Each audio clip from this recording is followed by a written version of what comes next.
Last night we celebrated like it was 1976. We had leisure suits and bell-bottoms and platform shoes, and we had Mark Gagliardi and the Curbside Band with some guest singers. Give it up for Mark and the band. That was a lot of fun. You know, it's amazing to think that this organization has been around and working on resource recovery since before many people in this room were alive.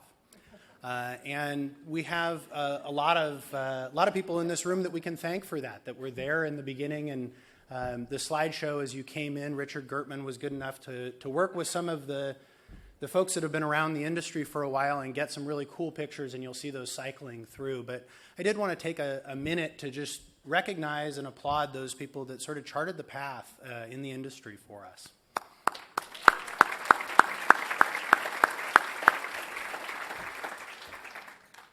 As I've talked to those folks that have been around, it's fun to think about how much has changed and how much progress we've made, but it's also quite remarkable to realize that the fundamentals haven't changed a lot. You talk about markets. Markets are the starting point for our programs, and they drive the economics of our programs. And as most of you know, commodity prices have been depressed for the last couple of years. And recyclers have really been struggling. We've seen a lot of small and nonprofit recycling collectors statewide fail. MRFs are having trouble, and it doesn't matter whether you're a publicly traded company or a small nonprofit, you're not insulated from that. Your costs are rising and your revenues are staying flat or they're declining. We're seeing MRFs shutter around the state. We're seeing recycling centers closing. Over 800 recycling centers across the state have closed. We've lost almost 30% of the inventory that we had. There's a lot of work that needs to be done there in the legislative side, in getting that fund sustainable again. And it's not an option to let it go away. We've got to keep that program going. That's critically important to recycling in California and has been for a long time. So over the past few years, we've been talking about how we want to make organics more accessible to people, more convenient. We want recycling to be the standard that organics rises to. We don't want organics to be the standard that recycling falls to. And a lot of us have been working on organics over the last year. This has really been a year of implementing policy around organics, right? And many of you have found that it's taking more work, it's taking more money, and it's taking more time to get those programs online than maybe you had hoped. April 1st came very quickly this year. So you're asking a lot of questions. Who are my 1826 customers? What do they generate? Where do I take this stuff? When is that facility going to be ready? Why is it so expensive? And how am I going to make the behavior change happen? We're finding that we need solutions from every level of the food waste recovery hierarchy to achieve the goals that US EPA and CalRecycle have set for food waste reduction. We need to really think through all of that. And actually, we probably all have experience with this. I realized sitting at my dinner table the other night, the food waste hierarchy is playing out in my kitchen. So I have a 2-year-old, and one night she was eating and she said, "Mommy, broccoli, go bye-bye." And she threw it on the floor. The broccoli went on the floor. And my wife said, "Well, that's like the 3rd time this week that she's rejected her broccoli. We've got to start buying less broccoli." Prevention. Prevention right there. Now, I stabbed the other piece of broccoli that was on her plate, and I ate it because I didn't want it to go to waste. So that's feeding hungry people. That's good. The dog came by and ate the piece that she threw on the floor, so we're feeding animals. That's good. And then the broccoli stalk and the other plate scrapings went into my green cart. So seriously, though, in parts of the state that are lacking the infrastructure for composting and anaerobic digestion, people are working upstream. And you look at places like San Diego County and the work, you should talk to Colleen Foster about the work that they're doing in Oceanside with a food recovery kitchen that they're going to help fund. When you don't have that downstream infrastructure, you start working upstream and trying to find multiple benefits, trying to make this work. And by doing that, you're going to right-size the infrastructure that you need to handle that downstream material. And hopefully we end up needing fewer of those expensive facilities that intervene at that later point. So all of this leads CRRA to be really excited to be hosting the US EPA's Pacific Southwest Food Recovery Summit. and I did have to look at the paper there because we've changed the name. But we're really excited about this event and really excited to work with US EPA, and I want to thank Zoe and Timony and their team at EPA for working with us on this, because this is going to get you guys the information you need to wrestle with these programs and to be working at each level of the hierarchy. We're kicking it off this morning with our keynote from Dana Gunders. She's authored a number of papers, including The Dating Game and Wasted. Hold on a second. I know you're prolific, but you've already written about our event last night. Just kidding. These are obviously about food recovery. Our summit continues throughout the day in the Sacramento room, and in fact throughout the conference. If you just park yourself in the Sacramento room, you'll get to have all of the organics content that we have for the entire conference, and that's part of this summit that we're doing. We start today at 10:45 talking about food rescue. Then just after lunch, we get into prevention. And then this afternoon, to wrap up the technical sessions for the day, you can figure out whether you want to get wet or stay dry with a panel on AD. Another theme that you'll see throughout the conference is that we're making more and deeper connections outside of our industry and really helping deliver multiple benefits through our projects and our colleagues' projects. You'll see CRRA's Recyclers Global Warming Council help fill out the program with some really great content and policy discussions around the climate connection. And you'll hear from our keynote speaker tomorrow morning from US EPA about their Sustainable Materials Management Program and goals. You'll hear about projects that are leveraging wastewater treatment facilities and providing organics infrastructure in urban areas where NIMBY and composting regulations mean that it's going to be very difficult, if not impossible, to have traditional compost facilities. And then you'll also hear about how counties are making the public health connection with our world and starting to implement ordinances and policies to manage pharmaceuticals and sharps. So we're really touching other areas, and you'll get to make those connections. And I think if we are more effective in building multiple benefits in our programs and in our projects, we'll get more support from them. I also want to take a moment to recognize our generous sponsors.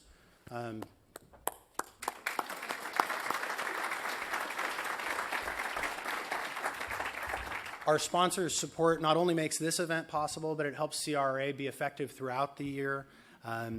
It allows us to engage in advocacy. We're developing a certification program that will launch later this year that's supported by sponsorship. And it allows us to have workshops and other events throughout the year to bring value to our members. In particular this year, we've been really lucky to receive support at the federal, state, and local level for our program. US EPA provided us a grant for the Food Recovery Summit. Thank you.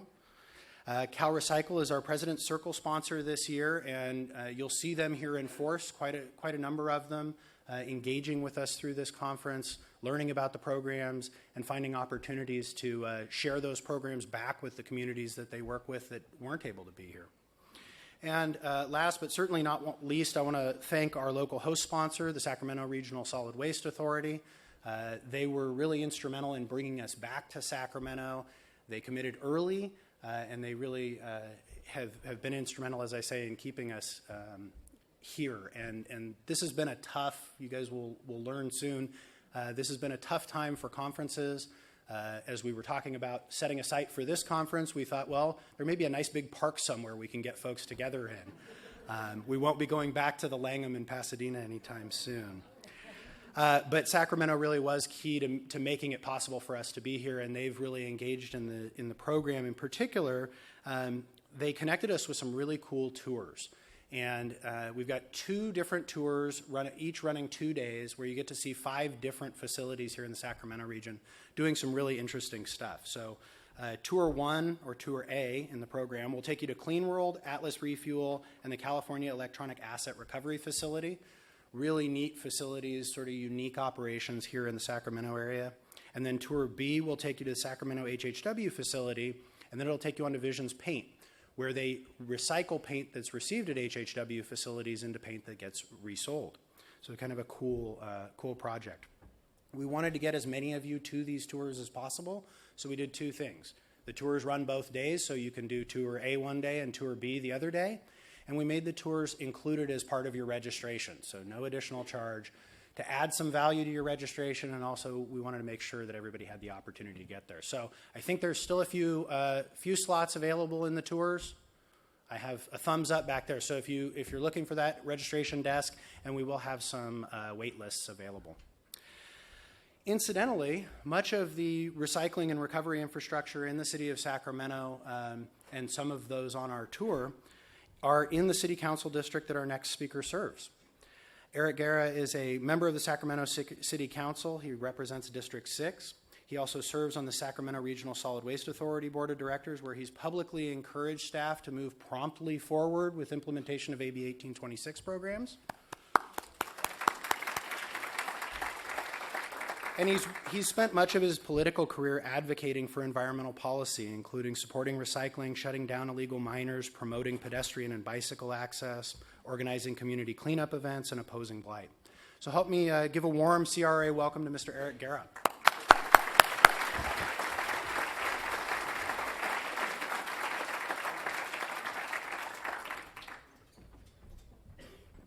Well, good morning. All right. Well, after that event last night, I could see why people needed to get a little bit of a coffee this morning. Although, if I would have known that it was polyester and bell bottoms, I would have pulled out my parents' old wedding attire. But I do have to say that when I looked at my mother's wedding photos, it's either gone back in style or come back in, because those things were huge. I can't even imagine how tall they were. I want to thank everyone for coming out here today to Sacramento. And first off, if you all could help me in giving a big thank you and applause for our Solid Waste Authority staff who are helping out today.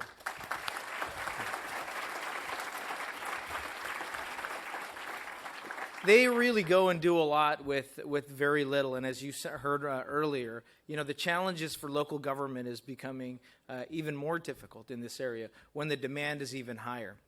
And so if there's anything that we take away from today in this conference and your visit to Sacramento, is that you are at the capital city, and you are coming here from all over the state, and from what I understand, other states as well, as far as Oregon and Washington, out here to talk about the issues of appropriate recycling, reuse, and what we do with our resources.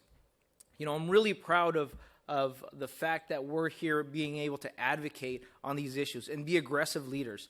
I'm really proud to have Clean World and Atlas, the refueling center, right in my district, not too far from where I live. Glad that I'm not adjacent to them, but I do have to say that I'm glad that they are here, and they're models of what we should be doing about using our waste appropriately.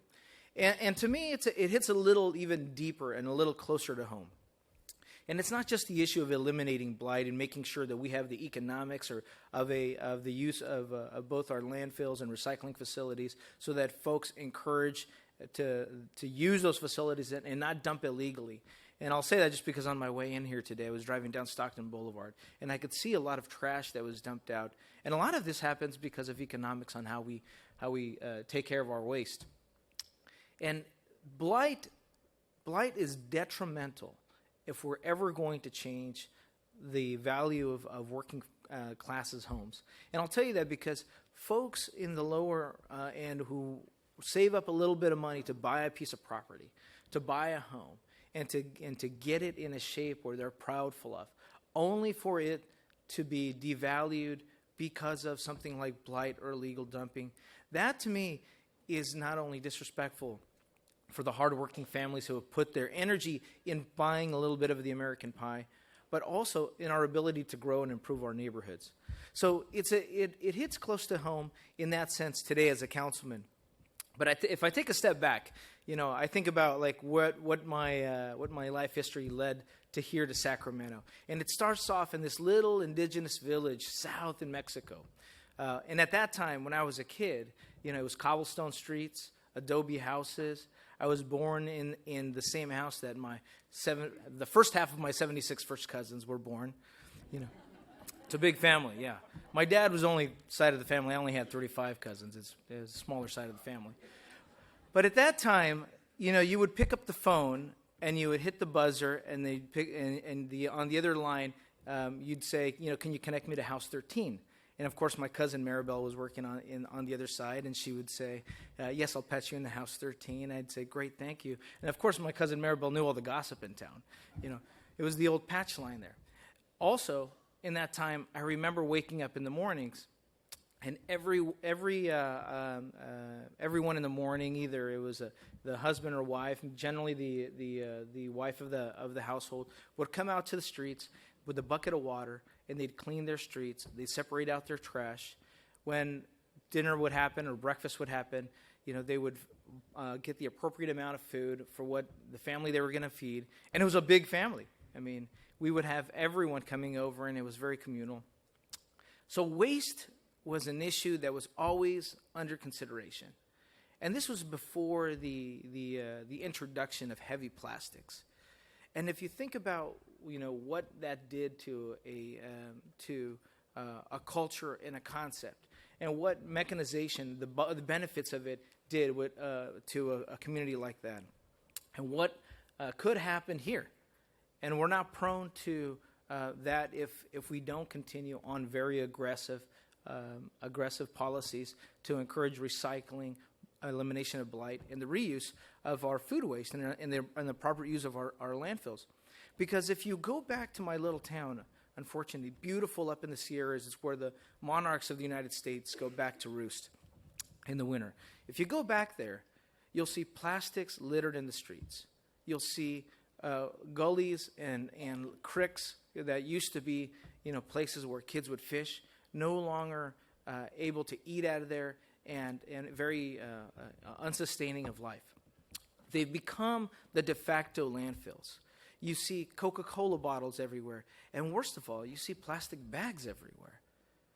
And I remember talking to my mother about the issue when we were looking at banning plastic bags here in the city of Sacramento and the county as well. And first of all, let's give a big round of applause to the county for passing the bag ban. The city's always been a bit progressive, but I'm glad that the county moved at that approach. But banning the plastic bags. I told my mother, why is it such an issue? When we used to go to El Mercado, we would all take our own bags together. We would all take our own carts together. It's not something that ever impeded our life. And if anything, it's made things worse for our environment. They have plugged up our sewer systems. They made it more costly for us to manage our storm drains. So for us, the issue of plastic bags, not only the fact that these things are getting down into our soils, and who knows what the long-term health consequences are, for a convenience that has very little return. And I think that's the big message here, is we have to start thinking back to that age. Not that we're going to go back to the old telephone where we punch things in, ask for a different line, but we have to come back to start thinking about, the best use of our space, the best use of our resources, and the best use of our food waste. I never knew how much food waste actually goes into a landfill.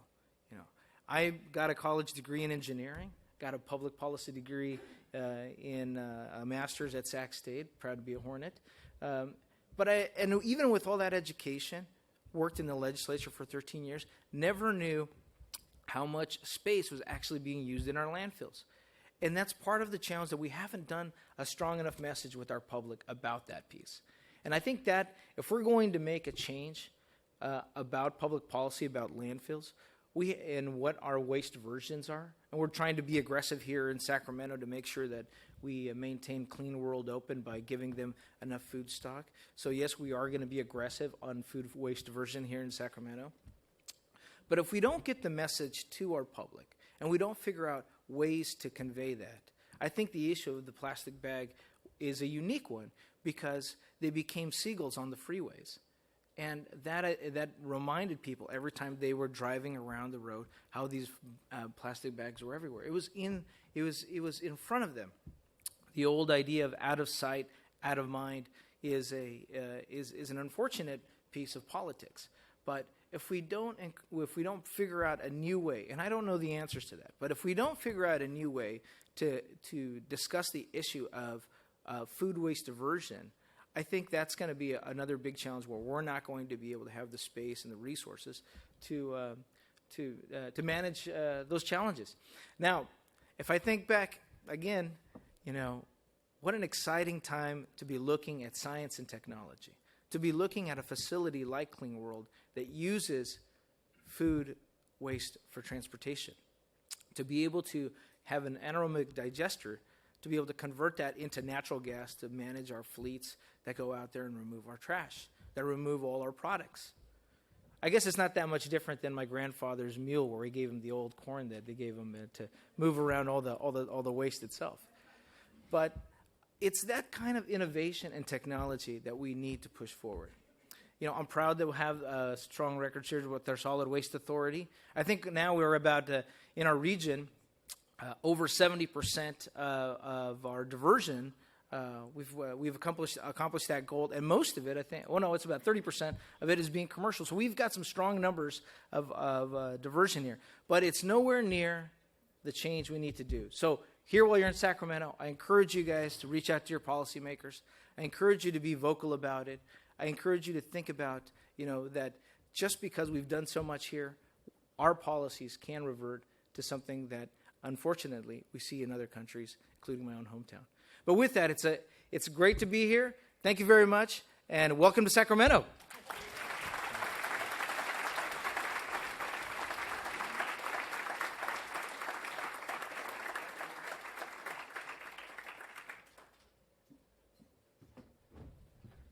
Good morning, CRRA.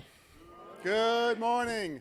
I'm Peter Sloat from the great city of Oakland, California. Thank you very much, Oakland, California. A little love for Oakland, California. I'm a CRRA board member, and I'm one of your 2016 conference chairs. The other chair, of course, is Mr. Rob Hilton, who we as a board elected to another year as president of our board of directors. Rob's a highly talented individual who could be doing almost anything in this industry, and we're very fortunate that he's so devoted to CRRA. So thank you, Rob. We've been working on organics in California for decades, but at a certain point, it seems to me, wasted food, food systems, food recovery really broke out into the national consciousness. I marked that time, 2012, and the release of the Natural Resources Defense Council's highly influential report, and I'll say the whole name, Wasted: How America is Losing Up to 40% of its Food from Farm to Fork. The very next year, the Pope attacked a culture of waste and said, throwing food away is like stealing from the table of the poor. Now, if we can get him to talk about marine debris or pharmaceutical take-back, that'd be awesome. Well, our next speaker is the author of that highly influential report, and what a ride she has been on since then. I first met Dana Gunders in 2010 or 2011, I'm not sure, when she was doing research for that report, and she wanted to interview some local, she's a Bay Area resident, she wanted to interview some local recycling coordinators. So she invited us she bought us drinks. And that's when I knew this is an individual who knows how to get things done. Dana Gunders is a senior scientist at NRDC, where she leads their work on reducing food waste. In addition to the groundbreaking 2012 report, she co-authored the follow-up 2013 report, The Dating Game: How Confusing Food date labels leads to food waste in America. How many people are aware of this morass of food date label standards or lack of standards that I don't think anybody was really thinking about just a couple of years ago? So another really profoundly influential study. from NRDC and co-authored by Dana. She recently published her first book, the Waste-Free Kitchen Handbook, available everywhere. She's also behind the recently launched Save the Food national ad campaign. So that's a partnership between the Ad Council and NRDC. Look for it on YouTube and in placements everywhere. It's going up all throughout Oakland, I think, this week, and I can only imagine where else it's going. I think she's going to tell us a little bit more about that. She's been featured on many media outlets, including the Dr. Oz show last week tonight with John Oliver. I bet that was fun. She's been on CNN, NPR, and in the New York Times. She holds a BS and an MS in Earth Systems from Stanford University. She spends far too much of her time, she says, pondering how to get her one-year-old daughter to throw less food on the floor.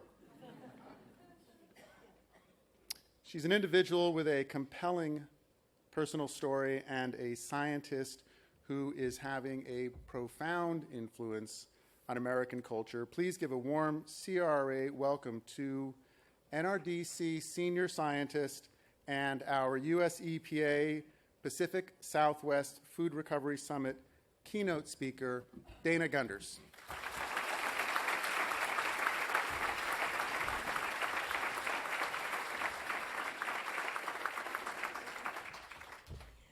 Good morning, everyone.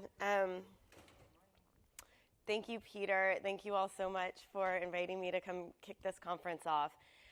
Some of you might know my colleague Darby Hoover at NRDC, who has worked on waste issues for many years and come to CRRA many times. And when I told her I was speaking here, I asked her, what should I say? What do you think I should do? And she goes, I don't know. Those guys are the originals. She's like, they invented zero waste. So I feel very honored to be speaking to the originals. A little nervous. Peter said, great warmth and skeptical intelligence is what I should expect. So let's see. To get us kicked off here, since you guys have such vast knowledge in this space, I thought I'd make sure everyone was awake and we do a little quiz to get us all going here. Nobody's keeping score except yourselves. So, about how many days past the sell-by date can you eat eggs? None, 3 to 5, 10 to 20, 20 to 25. D. 3 to 5 weeks after the sell-by date, according to the FDA. Now, let's just say you weren't quite sure, so you put the egg in a bowl of water. You know it's still good to eat if it A, floats, or B, sinks. All right. You guys have been studying. I like it. Okay, let's just say it did float and you toss it. How many minutes of a shower could you have taken with the water it took to produce that egg?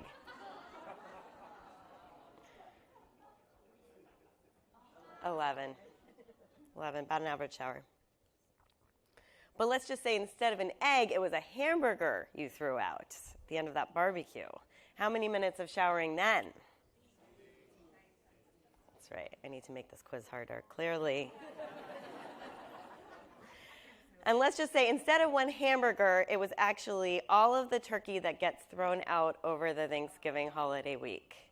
How many times could you drive to New York from here and have the same greenhouse gas footprint? 800,000 car trips. That's what we're talking about here today. All right, good job, everyone. I'm going to make it harder next time. So talk about the originals. These are my parents. They are the originals. Let me tell you, my dad grew up actually in the Philippines. I know he doesn't look that way, but he did. My mom grew up daughter of somebody who ran a lamp store in Queens, and not a whole lot going to waste there. What it meant for me growing up is that I was totally embarrassed. I would have friends over for dinner, and my dad would be there like slurping a chicken bone until there was nothing left on it. obnoxiously. My mom would pour water in the pasta sauce container and shake it around before she put the sauce on the pasta to get every last bit out. Then she'd save the jar and put other things in that, and truly the original. So that was kind of my upbringing. It drove me nuts until I got a little older. And I don't really consider myself an original at all. I actually had a long, winding career path to get where I am today. It started off majoring in energy efficiency at school. I was a naturalist. I went on and did mediation for a while, and then I met a guy and quit my job and rode bicycles around Asia for 8 months and decided that food is what I wanted to work on. And several years later, found myself at NRDC working on a project with the fruit and vegetable industry. And I was looking at sustainability, and I was put on the group in charge of waste. And what they meant by waste for that group was, the irrigation piping and things like that all the waste that happens on farms. So I had to come up with some draft, and I started researching and coming across these crazy numbers, which maybe you've heard about today, like the fact that 40% of all food is going to waste, like the fact that 25% of all of the water in this country is going, or the equivalent of that much, is going to grow food that never gets eaten. 33 million cars worth of greenhouse gases. That actually wasn't out then, but and the fact that food is the number one product going into our landfills today. And I was shocked. I mean, I was just like, whoa, this is crazy. Like, this can't be true. If this were true, everybody would be talking about this. And so I went back and started kind of verifying with some of the farmers I was working with, and they're like, yeah, that sounds about right. And I really could not believe that. And I saw a real parallel to energy efficiency, and felt like, wow, that's really taken off in the energy sector, but in the food sector, the parallel efficiency story is not really being addressed. And at NRDC, we have a long history of working on energy efficiency. So I went on kind of this internal rampage to make the case for us working on this topic. And I did a lot of research to get there, and nobody read anything I wrote. It fell completely deaf ears. But eventually, I went to my boss and said, look, I've done all this research. I might as well just put it up on the web. And I kind of got it together, a little better shape, titled it a very sexy title. It was called Inefficiency of the U.S. Food System, Characterizing the Problem and Towards Solutions to Address It. Right? I mean, what else are you going to call it? I thought it was brilliant. I was making the parallel with efficiency and whatnot. And when it went through our publications process, actually, I got it, it was almost done. And our executive director, I was really proud. He happened to be in town. I told him, he was speaking that night. I said, hey, you should mention this report I'm about to, and he picked it up and he said, oh my God, this title is so boring, I can't even get through it. And he threw it down. So then I called in our communications team, and as Peter got almost right, we came out with this report called Wasted, how, I don't even know, I have to read the title, but, it has farm to fork to landfill in there, Peter. The last bit, landfill. Still going there. Anyways, Wasted, right? And we published it. I had a big goal to get 5 media hits on this report. And it somehow, there was nothing going on August 23rd, 2012. And they needed some news. And literally, this thing circled the globe. It was in Turkey, in the newspapers in Turkey and Iran and all over the U.S. The next day, I find myself on MSNBC and nightly news, and staring at black boxes with bright lights and not really knowing what to do.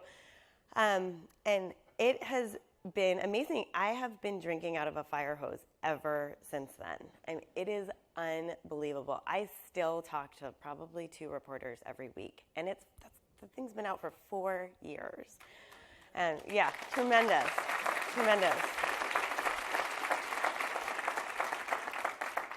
And there's just this massive amount of interest in this topic, and it's coming from so many different places. We just got invited to speak at the State Health Inspectors Association conference. The congressional staff have been calling, teachers and schools and religious institutions, and it's just been tremendous how much of a chord this topic has struck. And people often ask me, like, why? Like, what is it? What is it about right now that is really making this topic so hot? And honestly, I have no idea. I have an educated guess, and it's somewhere in the realm of like, well, food's a hot topic in general these days. The future of food is a hot topic in the kind of wonky food world because people are looking at 2050 or beyond, and the United Nations projects that we will need 60% more food by 2050 in order to feed the population then, with current demand and sort of current, the projection of what kind of dietary preferences there will be. And a lot of the food industry has kind of been characterizing that as, oh, well, where are we going to get that food from? We're either going to, need to cut down more rainforests and grow more food, or we're going to need to grow more food on the land we're growing it on. And it was really that dichotomy that also got me interested in this topic, because I felt like, wait a minute, no, there's all of this food going to waste, right? None of those projections factor in the fact that we're throwing out so much of that food. And so I think there's real interest in finding a way to streamline the food system for that reason. And then it hits on so many things. I feel like my poor colleagues who work on climate issues, are constantly struggling to explain things. But you tell people that food gets wasted, and they get it. They get it right away. There's like no explanation needed, no diagrams. They get it, and that's really nice. And it hits on climate. It hits on food security. It really feels like it's like a win-win topic. So that's my guess as to why now, why of interest. Another question I get a lot is, okay, so there's all this interest, like, is it working? Like, are we wasting, everyone's talking about this now. Are we doing anything? Like, are people wasting less food? So I also have no idea to that question. Unfortunately, we don't have the data certainly not at that resolution, to really know if, between now and the last few years, we're actually seeing less food wasted. But what I can say for certain is that it has been a communications success. And, in 2012, when I was coming out with this report, people weren't talking about this. In 2015, just 3 short years later, we had the Obama administration announcing goals to reduce food waste by 50% by 2030. And so, to me, that is an indicator of, just from an awareness perspective, from a communications perspective, how far this issue has come. But let's be clear, those goals have no teeth, right? They're goals. And so, they in themselves are certainly not the end. But I do believe that communications can lead to action. Excuse me. So this is my back of the envelope graph. I thought you guys would be really proud. I was reuse, and I even, look, it was printed on recycled paper. Even before it got to me, it was probably some random mail that slipped through my no mail list that I swear I signed up for. But this is sort of my completely not backed by data analysis of kind of food waste and part of where it's coming from. So I believe that there is kind of this top sliver for all of us, of kind of food that there's a mindless wasting of food, right? It's flying under people's radar. They're not really thinking about it, where we've become numb to it. And so there's just this food that gets thrown out. And when you reintroduce it, get it on their radar, people kind of naturally make different decisions, and they waste a little bit less food. And there's like that bit we can skim off the top. Then there's this chunk that relates to having the right information. So it's, knowing how to store your food properly, knowing how to cook, right? And being able to kind of have the skills so you can just open up your fridge and go, oh, I guess we're having, zucchini with salsa tonight. And also things like the date labels on food. And thank you for bringing that up earlier. The date labels on food, a lot of people think they're telling them to throw the food out, so that's what they do. But they're not. They're actually just estimating when the food is at its best quality. And, just getting people to believe that and have that information, I believe, will skim some more of this waste off the top. Then there's this other chunk, and I think it's bigger, and I know it's harder, and it's about inconvenience. I kind of bucket it all into inconvenience. And it's about, just wanting to have options, wanting to be able to open your fridge and have options, wanting to eat what you're in the mood for, being tired when you get home and not really feeling like cooking, and all sorts of things like that. And so that's harder, and I think it's going to take more to really get into that bucket. And as I was thinking about this morning, I thought, I don't think this is actually just individuals. I've been talking about a lot in relation to consumers and thinking about it in relation to consumers, but I think there's probably some of this that applies to businesses as well, a similar kind of graph. So on to my next graph. I actually really started this whole back of the envelope thing because I couldn't get this to work on my PowerPoint, so I'm not sure I drew it much better. But the idea here, back to that question, is it working? Are we, this is a communication success, but are we really seeing less food wasted? I think what we're seeing is the beginning of a very long road. And I do, when I think about the parallel to energy efficiency, I think of this as where energy efficiency was 20 years ago or something, right? I mean, we're just at the beginning. People are just starting to think about this. And so I think it's ambitious to think we'd really see that much change in the amount of food wasted quite yet, because I think, maybe we can skim that awareness part off the top, but, coming up with new solutions is going to take a little bit of a while. So this isn't drawn very well, but what I'm going for is I think that there's sort of awareness is going to go like this, and there's a delay where people are aware, and we're all just trial and error trying to figure out how do we address this, and then hopefully we will see a decline in the amount of food going to waste that follows as we start to figure out which solutions are really working.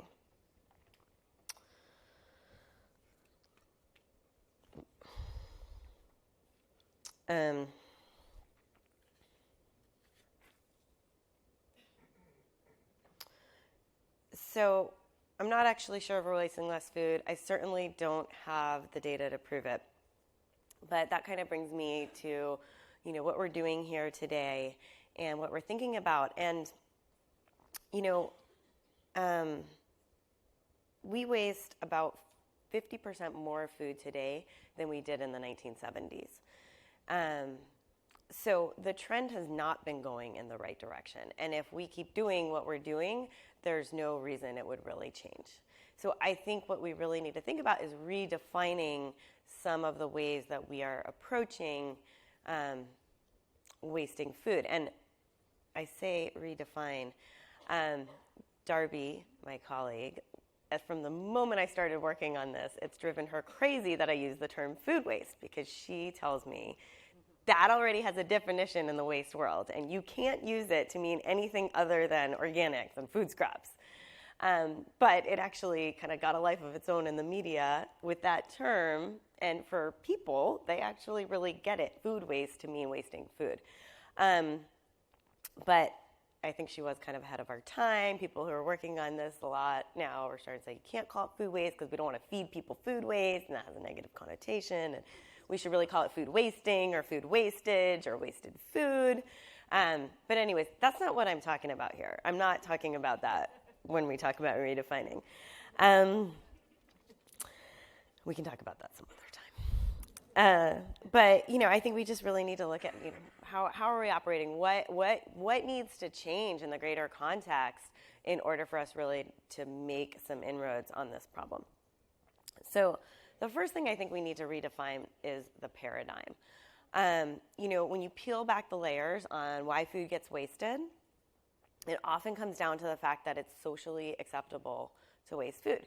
I can walk down the street, and if I throw half a sandwich on the sidewalk, people would think I'm kind of crazy. But if I throw that same half sandwich in the garbage, they don't think as much of it. And that kind of speaks to the social acceptability of wasting food right now. And it's important, this whole paradigm shift, wasting food is so dispersed, right? It's happening in all of our kitchens. It's happening in all of the food industry businesses that are out there. It's hard to reach that without really changing the basic paradigm and, having kind of like mini food police out there on our behalf all over the place. And so I think, how do we get at that paradigm is a challenge. But in addition, we also need to give social license to businesses to operate a little bit differently. When you look at why businesses are wasting food, you talk to restaurants, why is it happening? A lot of times they'll say portion size. Like, I have to give a big portion size because my customers evaluate the value of what I'm giving them in quantity, right? And like, you have a certain expectation of how much spaghetti you should get for $10, and so they're putting that much spaghetti on the plate. Well, they can't put less spaghetti on the plate until we as a society kind of give them the license to do that. And similarly, grocery stores feel the need to have all 50,000 SKUs that they offer, items that they offer available right up until closing, because as a society, we expect that we can walk in there 5 minutes before closing and everything's going to be ready, including the rotisserie chickens. And yet that means that they, at 10 minutes after closing, are throwing out half of the rotisserie chickens that they had there available. They don't want to disappoint you as a customer. And so that social license is something they can't change themselves, and we need to help them do. So this is something that at NRDC we've been fortunate to partner with the Ad Council, and as Peter mentioned, and the Ad Council, for those who don't know, is like the nonprofit arm of the advertising industry. They brought you things like Smokey the Bear, Friends Don't Let Friends Drive Drunk, The Crying Native American, Crash Test Dummies, and a whole lot of campaigns that you've never heard of. And we're hoping that this is not going to be one of those. They have tremendous reach into the communications world, into media. They get approximately $30 million of donated media per year. And that's an average. I'm hoping that for this campaign, we can blow that out of the water. And part of what I'm hoping and what we're focusing on is that communities will want to use this campaign. So we have a variety of materials available. This is our Best If Used series. We have four different versions of this with bread and chicken and milk. We have communities. So the city of Burbank is the first one. Is anyone from the city of Burbank here? Not this morning. Well, when you see your colleagues, they're the first ones to get to use the campaign, and they have it up in their bus shelters. I know the city of San Diego is thinking about putting it on their waste trucks. In Santa Clara County, we have it going up with one of the companies there. Apologies if you're here and I'm forgetting your name right now. But there's a lot of opportunity. We have it going in Washington State. It's going on public garbage cans. So there's various ways we can resize it, and I invite all of you to take this as yours and use it in ways. And if you're interested in that, please just give me a card, and I will have someone get in touch with you, and they can kind of work with you on what you need. So, with this campaign, we're hoping to shift the conversation. It's save the food, right? It's something positive. We want it to be something people can get on board with. That's what they found is most effective in the research. And we want it to be everywhere. As Peter mentioned, I also wrote a book on this topic. I have a copy that I'm going to leave here if anyone wants to look at it. But this I took from the book. This is my way of redefining the food waste hierarchy for home kitchens here. And Rob kind of stole my thunder because he already did all this in his kitchen. So I don't really need to go through it. The dog scores and everybody's happy.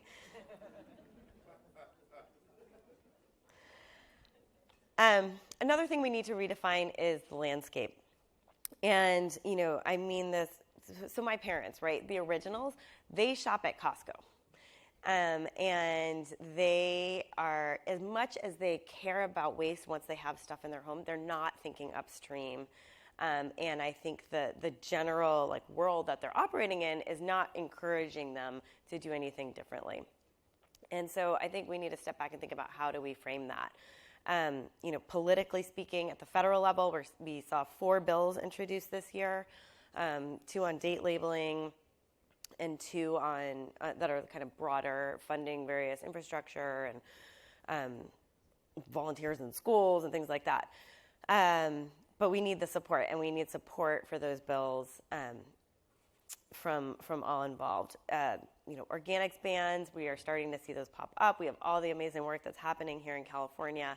I will say that in Vermont, since they've had their organics ban really rolling, they've seen the amount of food donated double. And so I think we should constantly be thinking when we're looking at these bans, how does this drive action upstream, or how can we use this to really act upstream? And we have great examples here in California. We have CalRecycles trying to really structure their organics grants program to encourage activity upstream as well as in food waste collection and processing. What about local health and safety laws? How often is the Department of Sanitation talking to the health department, looking at is our local ordinances structured in a way that are going to encourage donation, or are there barriers there? Also, market options. So, I'm sorry, this is the new bills getting introduced. We talk about, you may have heard about the ugly fruit movement, thanks in no small part to Jordan, who might be here today. That's right, wherever he may be. But, it's very hard to go into your local grocery store and buy ugly produce right now, right? We need the market to be set up in a way that's going to help consumers make those decisions, and we're starting to see that. So FreshPoint is Cisco's company for distribution, and they now have this unusual but usual offering that they sell to their clients. Bon Appetit management company, a food service company, has an imperfectly delicious program. So we are starting to see those market options come about. Success. What does success look like on this? We're always going to see food going to waste at some level. And source reduction is really hard. I know that better than anyone. I spent all my time thinking about it, and I still only have guesses as to what's going to work. So I don't want to minimize that, but I think because it's hard, what you see is that you see it listed in a lot of places, and in the state's 75% goal for one, and you don't see people focusing on it because it's really hard to document success. Our metrics aren't always set up the right way, and we don't have the data to back it up. And I think we need to look at that. I think we need to try to build that structure there so that we can really reward source reduction and people that are focusing their work there. At the same time, I don't think we need to wait for that. And I've had to really adjust my personal evaluation of what success looks like because it is so hard to document. But I don't think that should stop us, right? We can't focus everything on that data problem. And I think we need to kind of just get used to the fact that sometimes we can't quantify it, but it's still worth working on. And I think we also need to just remember this is a journey, right? I have salsa going bad in my fridge right now, I'm sorry to say. Right. But it's, one thing we found in the research for the Ad Council is that people want to get on board with stuff. And wasting food is often a byproduct of some good intention, right? People want to be good hosts of a party. They want to feed their kids healthy food. They want to eat well themselves, fresh vegetables. We're very aspirational when we're at the store about like all we're going to cook and everything we're going to eat this week. And then life happens and whatnot. So what they found was that if you really want to get people on board, you need to build off those good intentions, and we want to keep it positive. We want individuals and our messaging out there to be about the journey and getting on it together, rather than kind of a guilt, like, oh, here's all the bad. So we want to wake them up. A lot of people don't realize they waste food, is the other thing we found. We want to wake them up, but we also want to kind of make them feel good. So you'll see a lot of the communications that are out there about, how do you repurpose these veggies, and, how do 5 tips to store this kind of food, and that's the kind of stuff that people respond to. Roles. I mentioned that I rode my bicycle through Asia, and one of the countries that we rode through was Pakistan in 2005. And we were not entirely comfortable telling people we were American. So as we were riding through Pakistan, we'd meet people. They would ask us where we were from, and we'd say Canada. And they would say, oh, my cousin lives in England. And we'd be like, oh, great. And when I first started working on this topic, I kind of felt like that. I would be like, oh, I'm working on how much food gets wasted across the country. And they go, oh, I compost. And I'm like, that's not really what I'm working on, and they don't quite get it. And, at the time I found it, I really had a big division in my head about what I worked on versus organics versus food rescue. But I have found that that's not really effective, right? And it's not the way people think about their food. And I think we need to consider our roles in how people are thinking about it. And let me let you in on a little secret here. There are very, very, very few people working on source reduction as it comes to food waste. Right? If you leave it up to the 3 of us that are doing it right now, it's going to take a very long time. So I encourage you all, maybe some of you are sitting here going, well, this is all nice and good, but it doesn't really apply to me because I work on X, Y, and Z.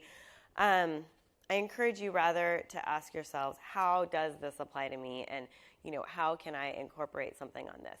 Can we have organics collection vehicles with scales on them so that we are starting to address the data problem and giving information back that could be useful for source reduction.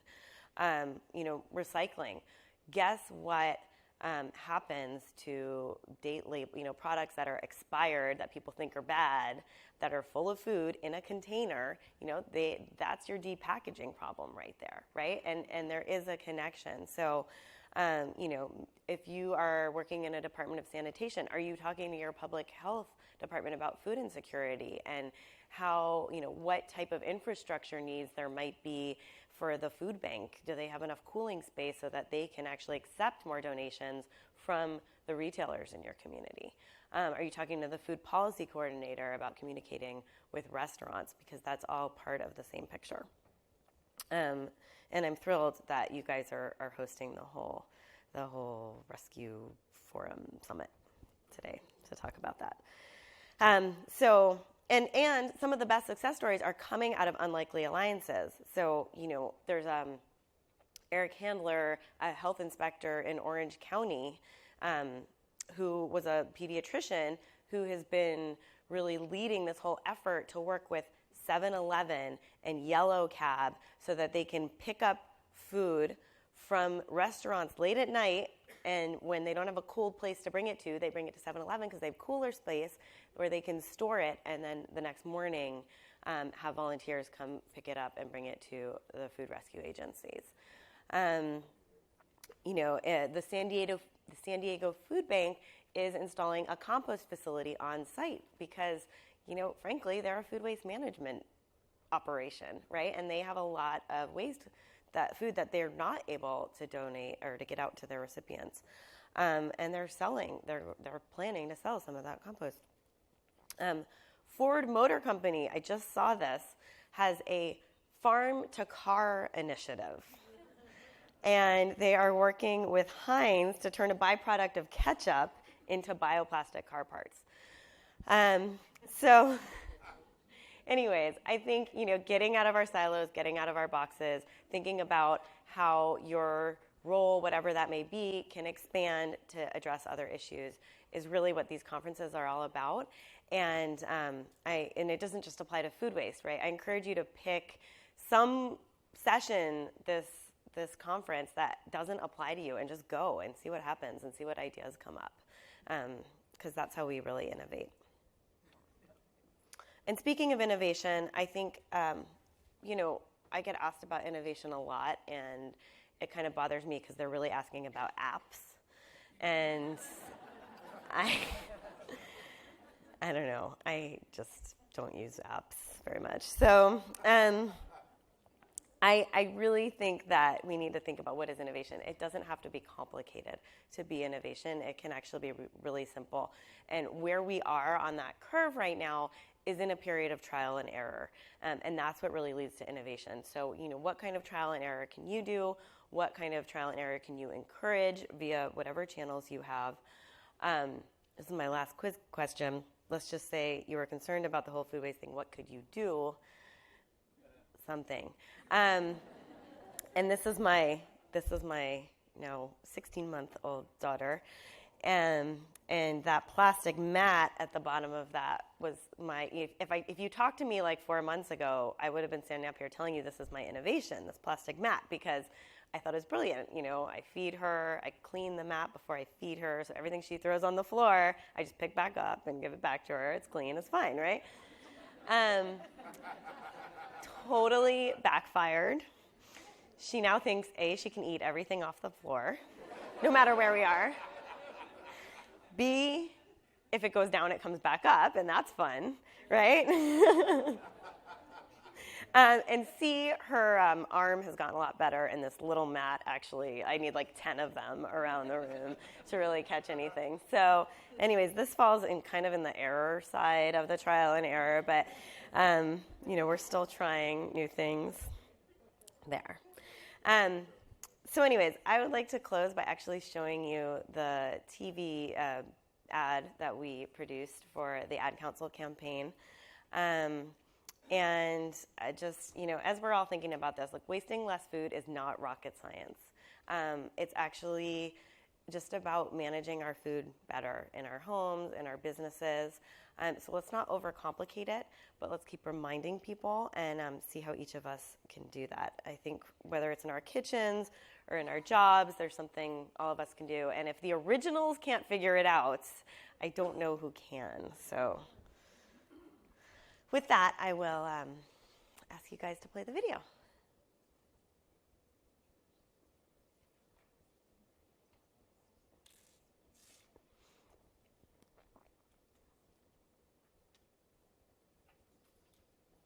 While they're getting ready, this is actually the award-winning score from the movie Up that was donated.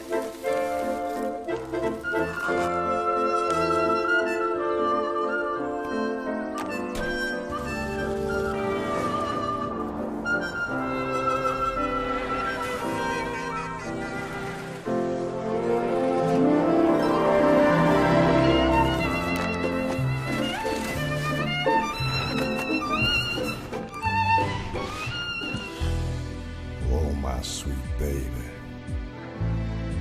you mean everything to me.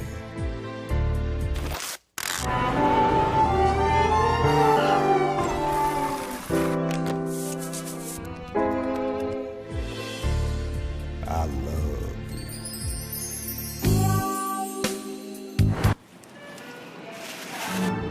Can we get strawberries?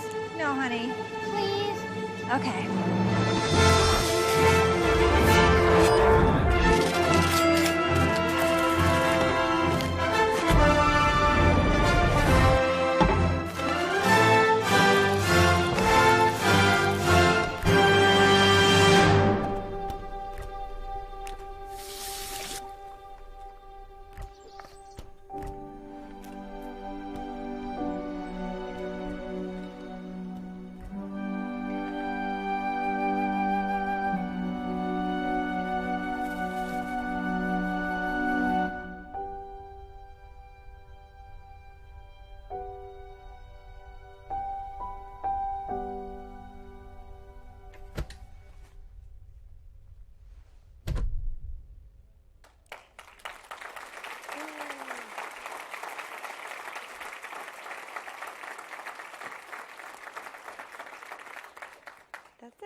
Quick questions?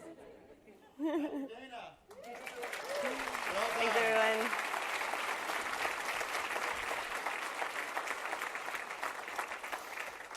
Thanks so much. I'm going to facilitate some questions. Is this on? And I'll try to get around as I can. And I'm going to step here where I can see a little better.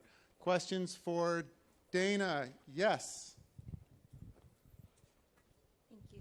Wonderful presentation. Thank you so much. I was wondering, in the beginning, you were talking about how much fuel and energy was wasted off of one particular type of food being thrown away. Is there some sort of website or resource that lists lots of different foods that says if you waste a strawberry, this is how much fuel goes to waste? If you waste an apple, this is, Yep. like a full dictionary kind of list? I think I wish. that would be a great outreach piece for my city. It would.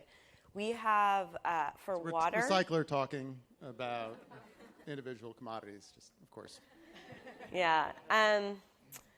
We have something like that for water. So if you go to savethefood.com, you can see some in the Waste-Free Kitchen Handbook. There's a chart for water of how many in shower minutes. How many shower minutes are for a number of foods, which you can, if you want that image, I can get it for you. It's available for use. So we have it for water, but not really for kind of energy or GHGs. I will say, though, that Cal Recycles and ARB have been working on at least kind of a emissions factor per pound of food, so that people can make claims about, how many pounds of greenhouse gas equivalents have been saved by donating food and things like that. So ask Kyle Pogue over there about it at Cal Recycles. He can point you the right way. Great. Other questions? Okay. Board members last. Over here. Over here. All right. Young lady in green. Good morning. Thank you. Question about the usable uglies. Is there some way that they're marketing those at a more reduced price so people would be incentivized to purchase those? Or what's the plan for that? Because if it's usable, just ugly, I mean, maybe at a reduced price or something like that. What's the council doing regarding that? Yeah. It's been a really exciting area over the last couple of years.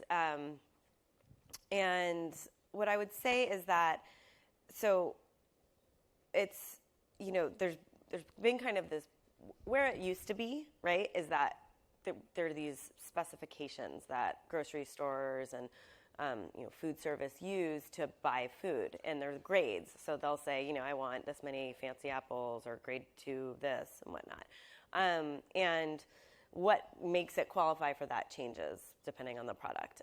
So what we're seeing now is that there are a couple retailers who are, I would say, playing around with the idea of selling some of these less, cosmetically perfect products at lower prices.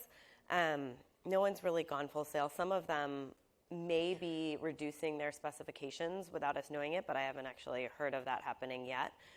Where there seems to be more traction is in food service, because you have these places where the food's being prepared, so people don't care as much. So the two examples I showed you are both food service, and that seems to be going a lot better, and the market there is going better.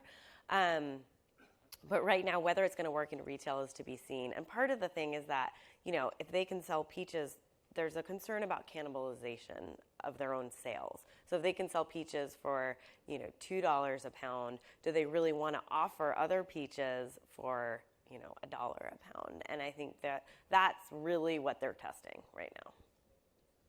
Great. From this side of the room, Dana, tell me if I'm right, but I heard that Whole Foods is getting into the ugly produce market, and for sure they'll be charging you more. Yeah, right. I'm not. That's just something I've heard. They are. They're one of the retailers piloting it. Dana, you mentioned the story of throwing a sandwich half-eaten on the ground versus it's okay to put it in the trash can. Implicit in that is I can afford to throw it in the trash can. Looking back at the 70s versus today, the middle class is supposedly struggling. is there any like correlation to the economics that's involved that says I can afford to just throw this away? I mean, it makes sense that there would be, right? Do we have the data for me to really say anything definitive to you? No. But I do, I think yes to a certain extent, right? So yes, food is a lower portion of Americans' budget than any other country. It's less than 10% of our budget. And that actually transfers to the low cost of food is also kind of a source of waste in business as well, because their real costs are labor and real estate. So that's what they're maximizing for in business. I think as individuals, it makes sense that in lower income households, you would see less food wasted. Like I said, we don't really have that resolution of data. But what I can tell you are there's certain things that are not really income dependent, like date labels. People don't want to feed their kids or themselves bad food, regardless of their income level. And if they're misunderstanding the date label to be telling them the food is bad when it's actually not, they're throwing that same food away. So I think, and they also are really short on time to cook. So some of the solutions are hard for them to access because they're working 2 jobs, because they don't live close to a grocery store, so they can't. They have to shop in larger quantities, things like that. So there's some challenges that face low-income people that make wasting less food harder. Dana, over here. Hi, Dana. My name is Amy Hammis. I work for the city of Burbank. I actually Burbank, spoke to you. see? Yes, about the. Yeah. No, thank you very much. I just wanted to make a comment about the Save the Food campaign. If you haven't been on it yet, it's amazing. And I wanted to let you know that because it was through the Ad Council, I have actually, because in the world of AB 1826, I can't create compost facilities or anaerobic digestion, but the one thing I can do in the interim while we ramp up is educate my constituents on the issue of food waste, on the reduce part of the waste hierarchy. And so what I have done is the city has a number of bus shelters, and then of course we've got our recycling trucks. And so I have used those Save the Food ads as part of my inventory. So I encourage anybody, if you have access to any type of advertising or marketing, the ads are already done for you. It's amazing. And the Ad Council even put your logo on it, so it's a really great thing. But I just wanted to let you know that we've been running on average about 20 bus shelters, and then right this month of August, we're running 27 trucks in the city of Burbank with those messages. Great. Thank you, Amy. Love it. Testify. Yes, Testify. and we can put your logo on it if you're Yeah. a city. So Maybe we have a question next. That was great. Gentleman blue. Dana, thank you for raising awareness on this issue. I think you mentioned that the pre-consumer food waste was significant and hard. I wonder if you could elucidate that a little bit. pre-consumer, like in the supply chain, everything before the consumer. Is that what you mean? It is significant. Yeah, I mean, when you look at sort of the pie of where food is being, where it's coming from, consumers, for the data we have right now, it shows that consumers are the biggest chunk. About 40% of all the food getting wasted is happening at the household level.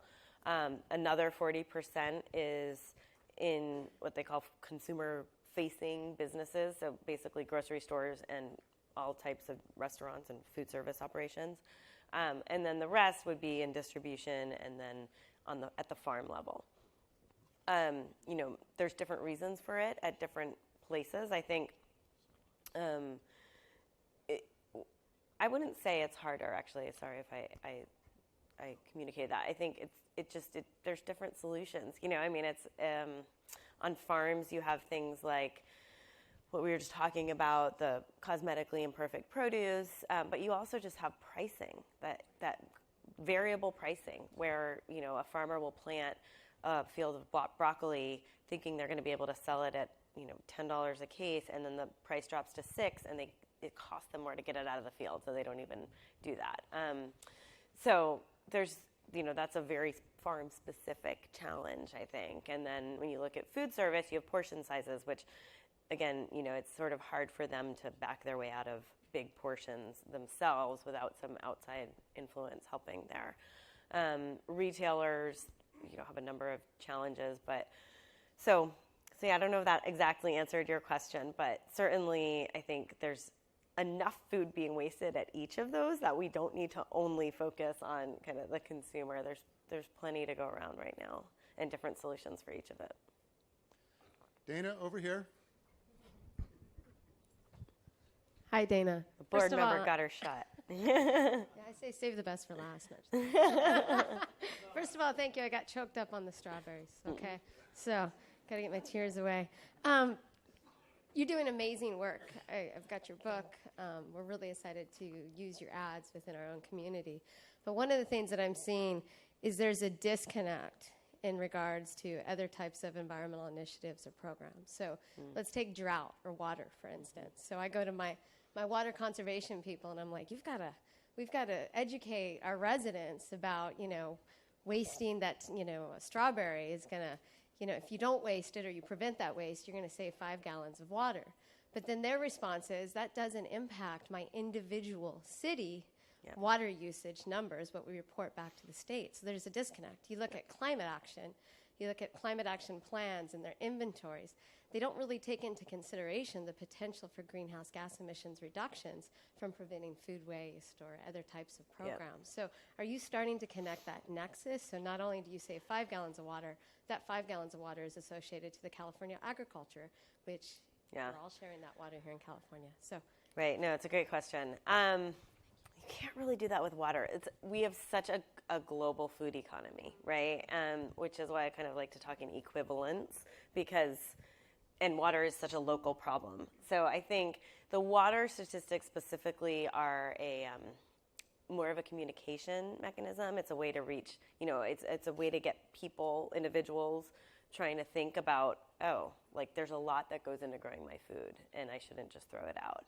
But I don't think it works for what you're describing, really going to the people working on water in this state. It's a little hard to make that case because we're, shipping almonds to China and whatnot. On greenhouse gases, however, I think it does, because climate is a global problem, right?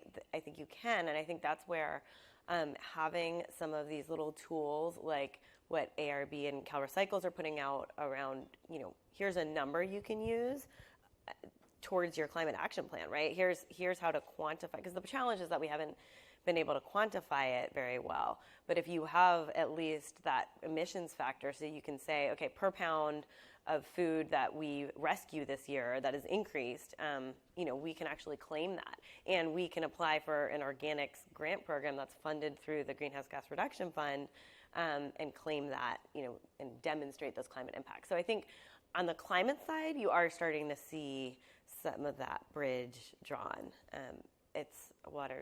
Water's harder. Anything that goes back to where it was grown is just so hard in a global economy. Isn't that question, though, just what we've been struggling with our commodities, with dry recyclables and with organics, discarded organics for the last few years? And it's a very interesting question. It's sort of like where we were, a couple of years ago. Quite a bit of sessions throughout the conference on zero waste climate change that are addressing that as well. We have time for one more concise question. Is it concise? I can make it. All right, make it happen.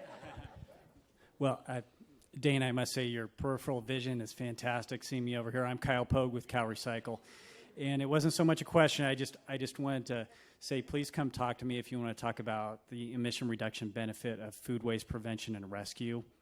We have integrated that into the quantification methodology that the Air Resources Board is using for its cap and trade program. And I also just wanted to put a plug in there. I heard someone use the word aspirational earlier, and we have an aspirational grant program out there for food waste prevention and rescue, and then also for organics, for compost anaerobic digestion that integrates a rescue component to that.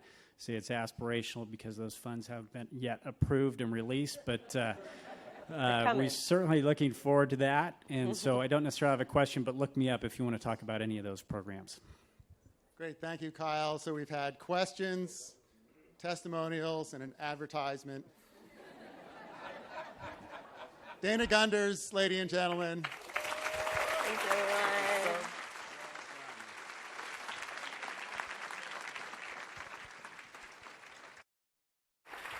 afterwards. That concludes our plenary. There's a break right now in the exhibit hall. Just go right upstairs. Concurrent sessions start at 10:45, so lots of time to catch up with folks. We hope you get everything you want and you need out of the conference. Have a great conference, everyone.